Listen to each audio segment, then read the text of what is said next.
आरव को सामने बढ़ते बढ़ते एक प्राचीन पत्थर मिला जिस पर कुछ लिखा था जिसे वो समझ नहीं पा रहा था।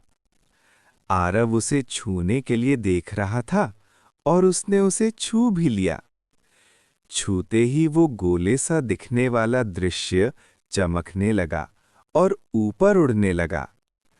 तब आरव भी तैयार होकर एक हल्की सी मुस्कान के साथ आगे की ओर दौड़ गया।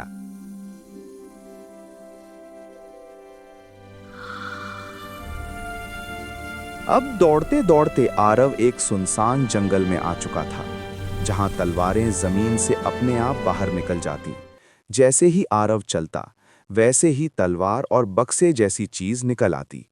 आरव ने वहां देखा कि एक विशाल पेड़ पर कुछ लिखा था। वो उसे छूकर ध्यान से देख रहा था। तभी उसने देखा कि वहां कुछ लोग दौड़ रहे हैं। वो भी उसी रास्ते पर दौड़ने लगा, पर अब जाकर उसे पता चला कि ये बस एक भ्रम यानी इल्यूजन था। भ्रम टूटने के बाद भी आरव आगे बढ़ा। तभी उसके सामने एक विशाल पत्थर आ गया, जिससे किसी ऊर्जा जैसी चीज निकल रही थी। आरव उस पत्थर को ध्यान से देख रहा था, पर उसे पता नहीं था कि पीछे एक काला साया उस पर हमला करने वाला है। अचानक वो काला साया उसके ऊपर आ गया और उसके सामने खड़ा होकर उससे लड़ने के लिए तैयार हो गया। आरव भी साहस जुटाकर लड़ने के लिए तैयार हो गया।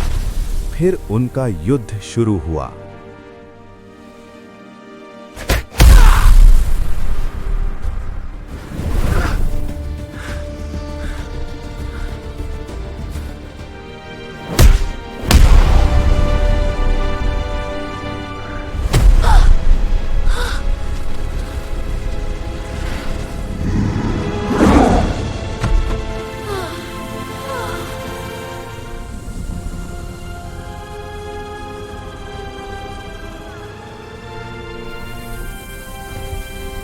आरव को उस विशाल पत्थर की शक्ति मिल गई, जिससे उसकी शक्तियां बढ़ गईं। उन शक्तियों के बल पर अब वो काले साए को हरा सकता था।